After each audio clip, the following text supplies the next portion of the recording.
This is actually a topic that's very dear to my heart. Some words about me. I came to Huge about 2 years ago as a creative strategist. Now I'm a senior brand manager. I came to Huge after 10 years in the advertising industry. I was a strategist in an agency in Israel working on different sectors, consumer packaged goods, automobile, real estate. Really, you can name it. I really had a broad vision of different markets, and I had the perspective to see how really people buy things, how do they make decisions. A lot of that had to do with research. And then COVID hit, and I was a part of the big resignation, and I needed a change, so I came to Huge Games.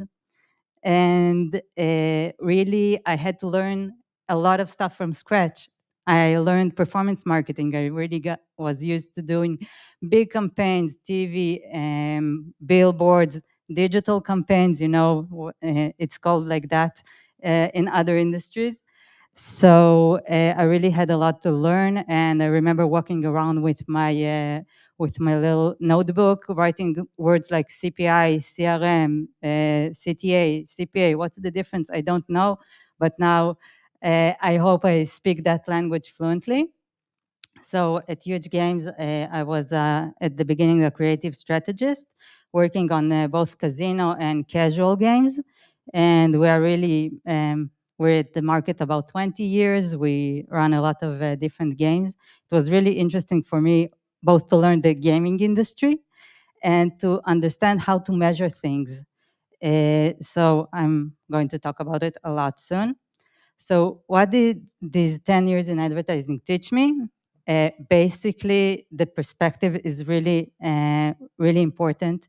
That working with the same clients for about 7 years, it's really about persistence and really about hitting the head with the same messaging, with the same colors, with the same packaging for people to get used to your brand and to really reach out to it when they make the purchase decision. So then I came to gaming and like, okay, we run so many different creatives. We look differently across platforms. Some of the times we even run misleading ads, and then the person comes and he sees that it's a completely different game, but they're still paying. How can this be? It was completely counterintuitive for me.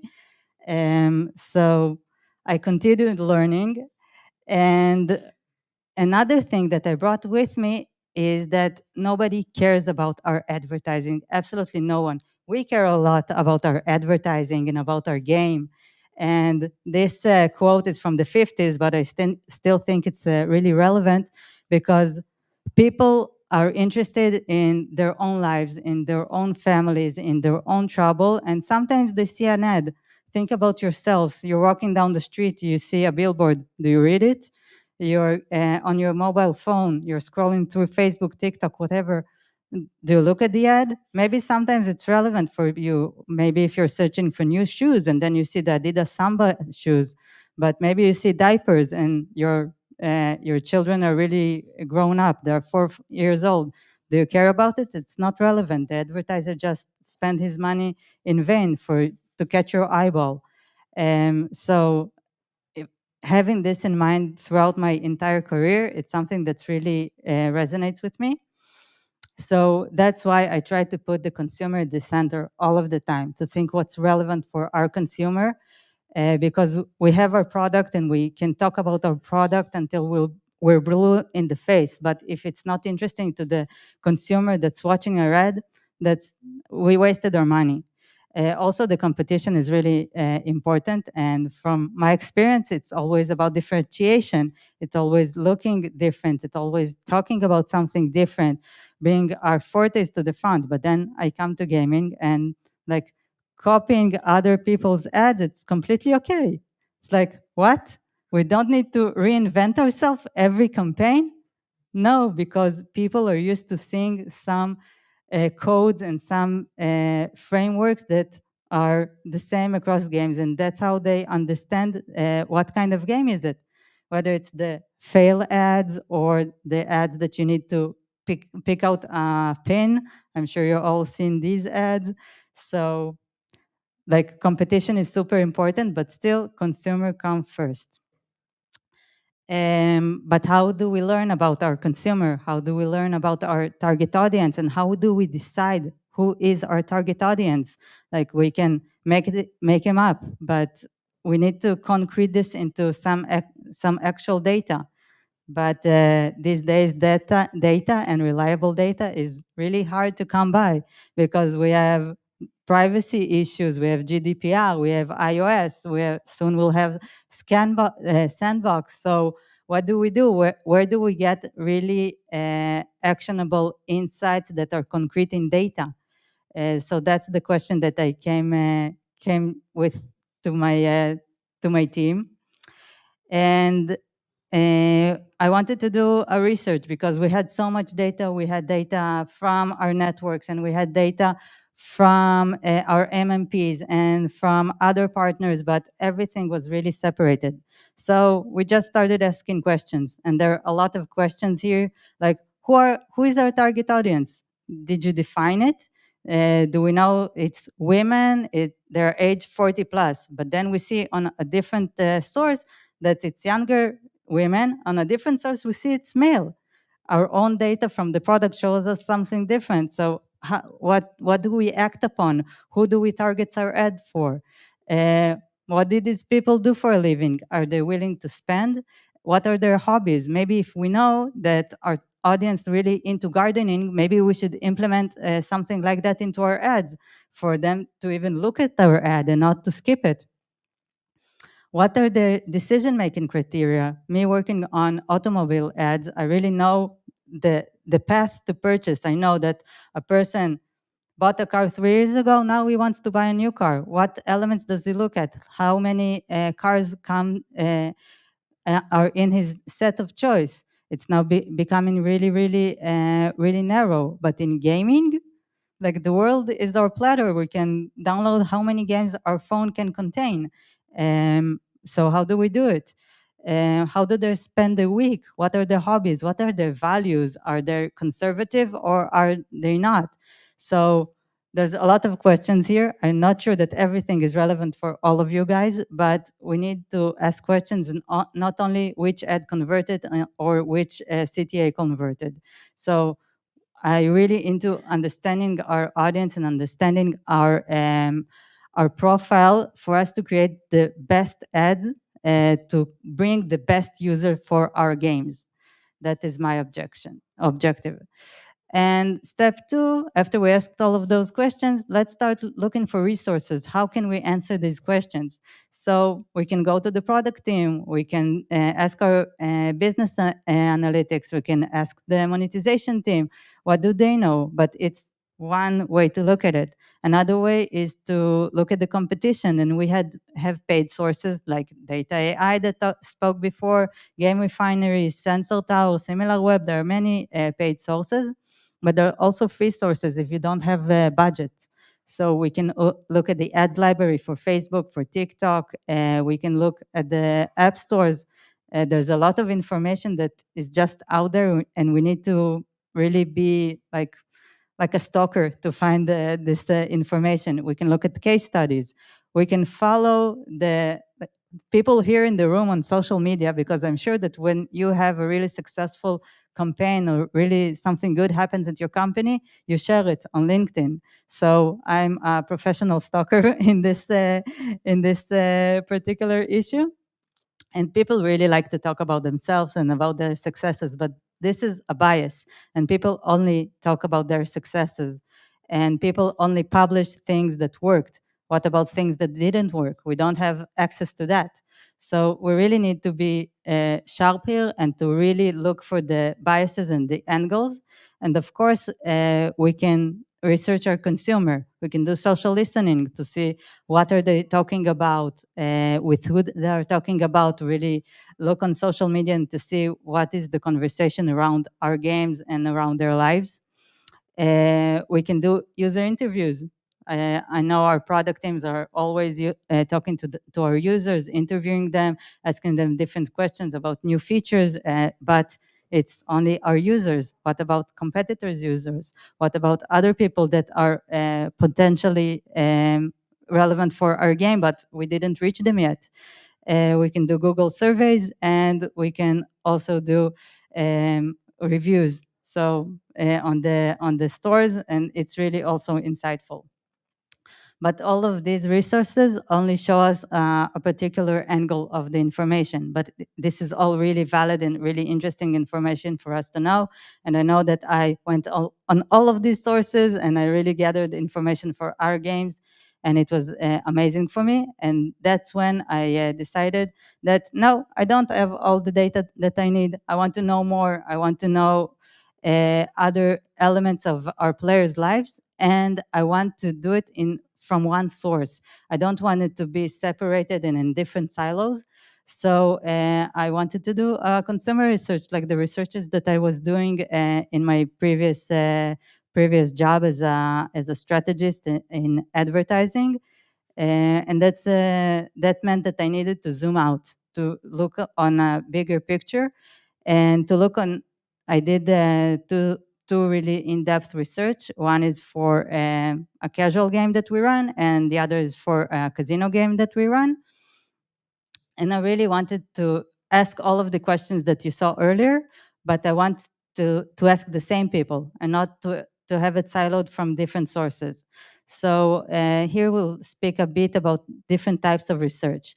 One is qualitative, that is really into getting deeper insights from our potential players and from our actual players. And it's asking questions and then asking more questions about the answer that you got. And really, you need a human here to ask these questions and to do the correct linking between the answers and what you want to know. So you can do it in focus groups, and you can do it in individual interviews. You can do it online. You can do it in person. You can do it with 5 people. You can do it with 30 people.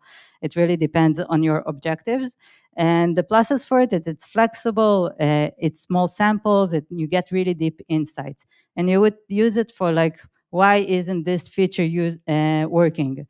For example, I worked on Mazda brand in Israel, and we launched the new Mazda 2. And we were sure that everybody is waiting for the new Mazda 2. They didn't do a launch for 5 years. And unfortunately, we were really wrong. We did a big campaign, and like people didn't come to the agency to buy. So we wanted to ask people, why didn't you buy the car? We know you love it, but why didn't you do it? And we understood that it's priced too high. So what would the retailer do? They won't lower the price, because why would they? We understood that there is a lot of value, a lot of new features in the new Mazda 2 that people are not aware of. So we did a brand new campaign that uh, current Mazda 2 owners explained to potential buyers what's so good about Mazda 2. And then we really got the people to buy the car. So if we weren't doing these interviews, we wouldn't understand the issue. If we would gone with a different method, or continued being like advertising people that has our heads up in the sky. The minus of this method is that it has no statistical significance. So you can't say that everybody thinks this way. No, it's 3 people that told us that, and we decided it's a good insight that we should act upon. And this is the main difference with quantitative approach, that you run a survey, you ask 500 people the same questions, and then you can compare them, you can slice them up on demographics, you can slice it up in different ways that is relevant for you.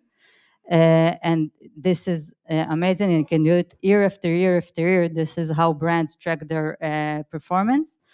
But the problem is it requires a big sample and statistical training. So, for example, I can do it because have no statistical training. I just did this kind of work for many times. And for example, we ran our casual game, and we wanted to get insights in Japan, and we ran activity in Japan. But running this survey, we didn't have a large enough sample to answer our questions. So it was a problem, but our research company continued sampling and sampling until we got enough. But it's an issue, so we need to be aware of that. So how do you execute this kind of project? And I'll tell you like how we did it at Huge Games. First of all, we started listing all of our assumptions and unanswered questions. For example, we were sure that across geos, people make the decisions in the same way.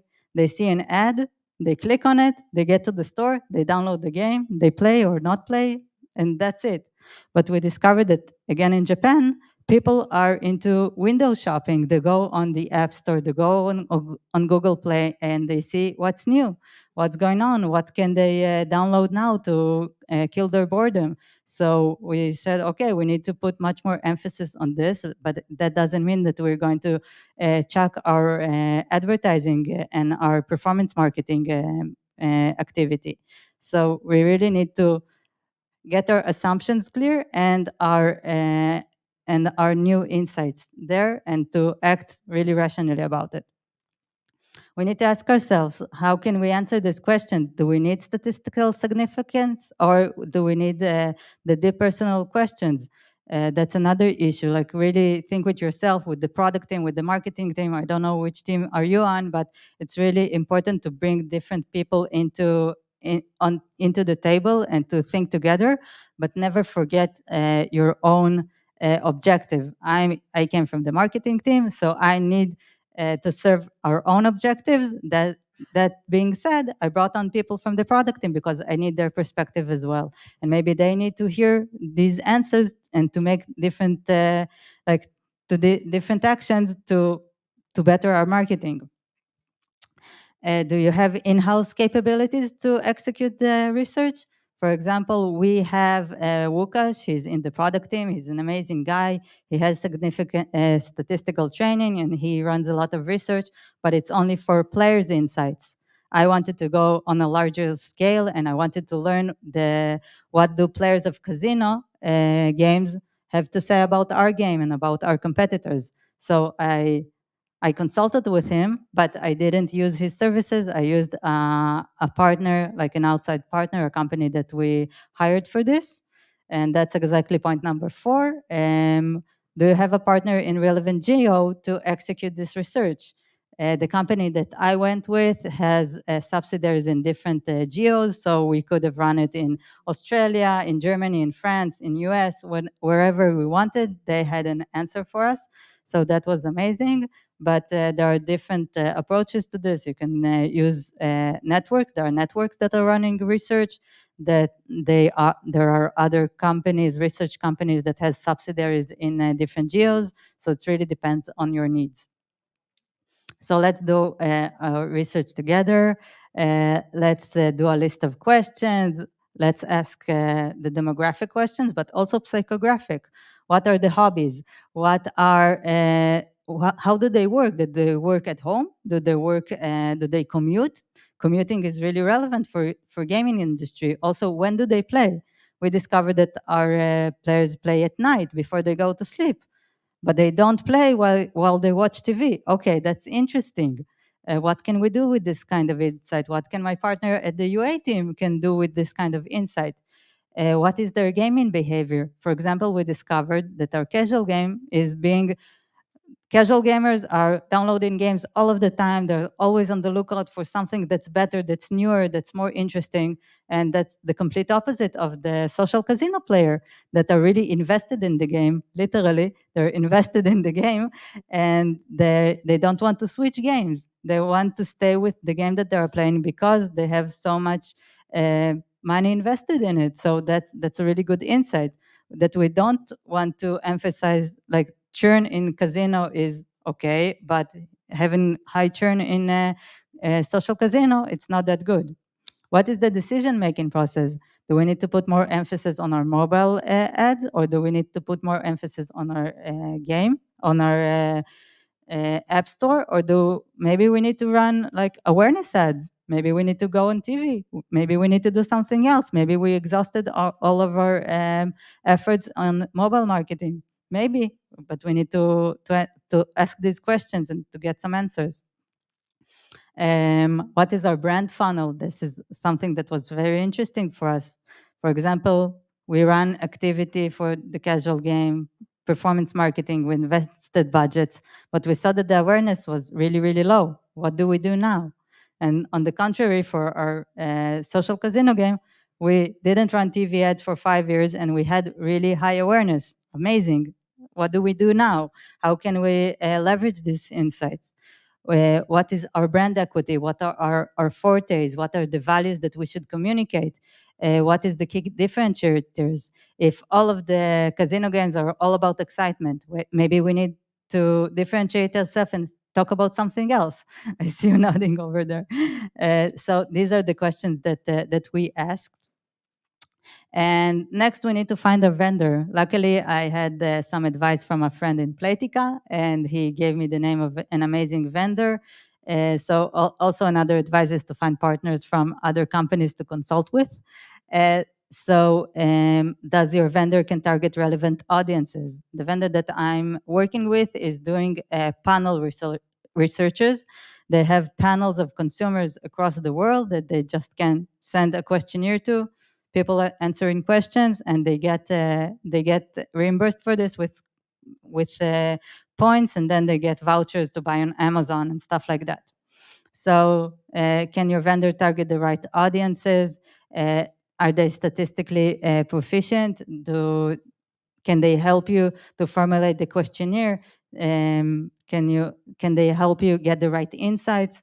For example, for the first survey that I did, we didn't do like the whole shebang. We didn't take the full deck, and I analyzed it myself. And for the next time, I learned for it, and I wanted the whole package.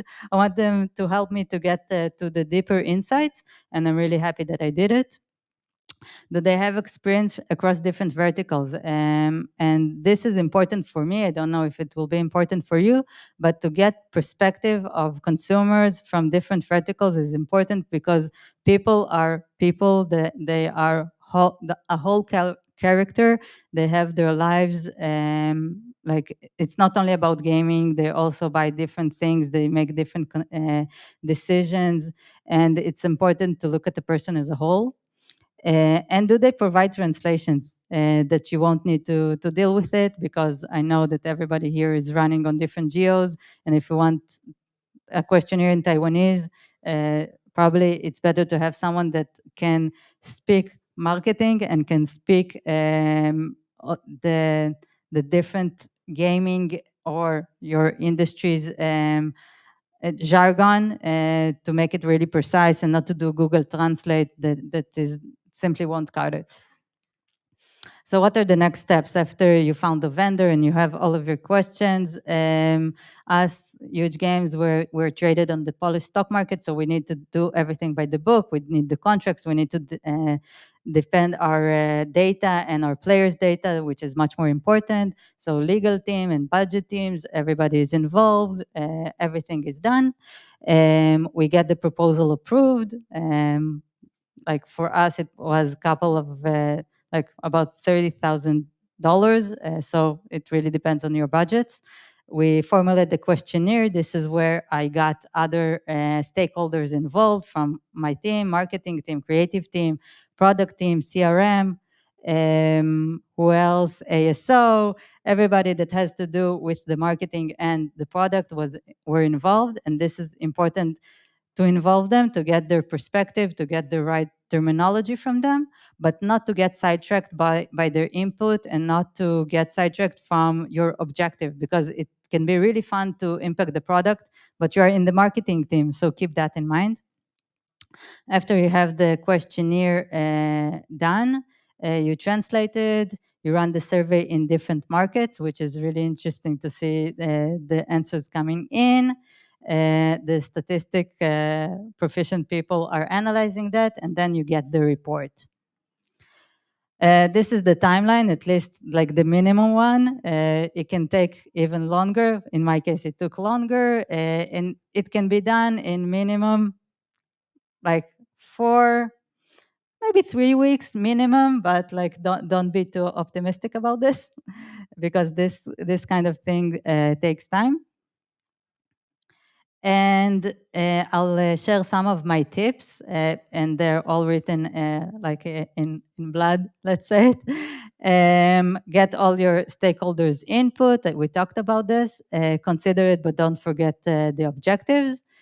Share the knowledge and the insight. Don't keep it close to your chest and try to be like the person that knows everything in the organization, because you want to bring value with this knowledge. And the way that I share this was like the first time was a complete flop. Like nobody talks about these things, but was a complete failure. Part of my team came to Tel Aviv. Part of the people that were on the presentation were from home. The research company presented. Nobody could talk with nobody. The conversation wasn't flowing. It was like oh my God, it was so bad. And then like nobody paid attention to the goal that we had found in this research.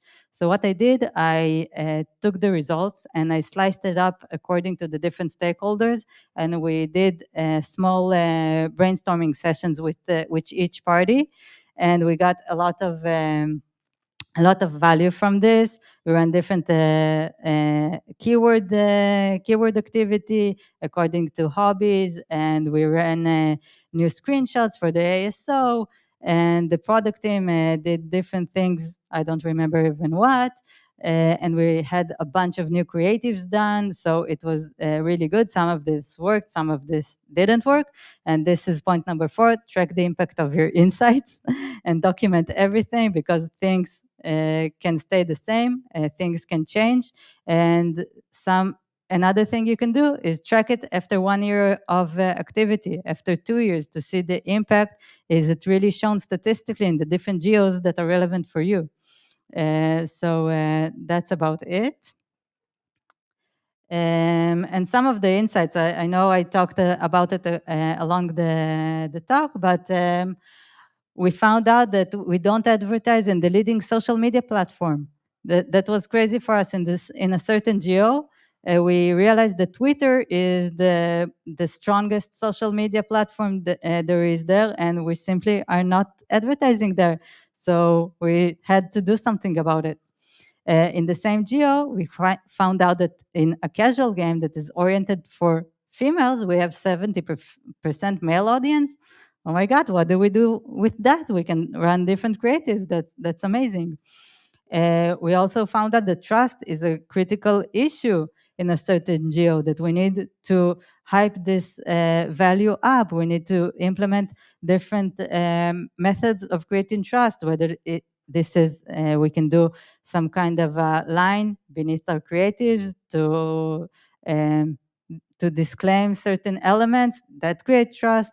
Maybe we can put huge games in our big logo for them to know that we're a credible company and it's not some kind of a sham, misleading game.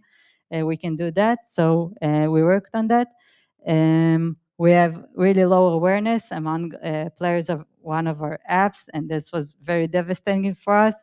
We sampled players of our game, and they didn't mention this game. As we asked, which casual games do you play? They simply didn't mention it. So this was really, really devastating for us. And on another hand, we have really high awareness on another app, which I talked about, that we didn't advertise in mass media for 5 years. So that was really, really amazing for us to find out. And that's it. Thank you, guys. Super. Thank you so much. Nice. We have a few minutes for questions. So we have the first one. Do you run social casino branding campaigns in specific markets? What channels? How do you choose? How do you measure the results? Okay, so let's talk next year about this one, because we're starting this kind of activity. We're really starting to build this strategy. So hopefully next year I have something interesting to talk about. Super. Okay, we have one that popped up at the top. Well, no, let's ask the one that's 17 minutes ago. Thanks for the presentation. How do you understand who your target audience is in a channel? Do you use tools to understand demographics of your users?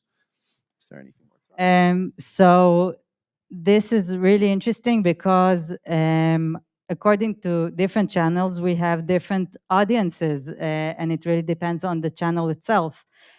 So it was really important for me to understand which age brackets is our potential players coming from, the age, the gender, the social economic status of these people. Do they have high income, low income?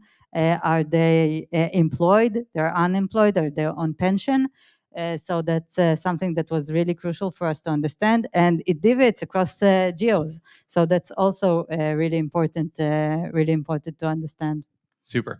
And the last one, question about what do you do with the issue with male and female app, and what was the result for the change Um, of the change? Sorry, yeah. Or Actually, it pretty much stayed the same. We didn't pursue it too much. We didn't want to be stereotypical with our advertising. And okay, this is male oriented, so let's, I don't know, put images that are really resonates with male audience. So we didn't want to do that. We really wanted to be more loyal to our own game. So we didn't pursue it too much. It was mostly on a good to know basis. perfect. And let's go. Do we have any live questions as well before? Because we had one that popped up in here, but live questions because that was just a second ago. No, no, no, no, no. Okay, perfect. How do you measure the awareness of the players, and how does it influence in-game metrics? Regarding the influence in game metrics, I can't answer that yet. But how do we measure awareness? This is something that I did with this survey. It has to do with first recall of the games in your category. I asked the 1,000 people in US sample, when you think about social casino, what app comes to mind? And then according to the order of the recall, we know which brand is the strongest in the market, and then we can draw our conclusions. So there is a funnel. There's the awareness, then there is the ever downloaded, played one time, played in the last 3 months, and playing every day. So then we see the conversion between the different brackets, and we know the strength of our brand and our competitors' brand as well, because we ask about them as well. Super. Thank you. That's it for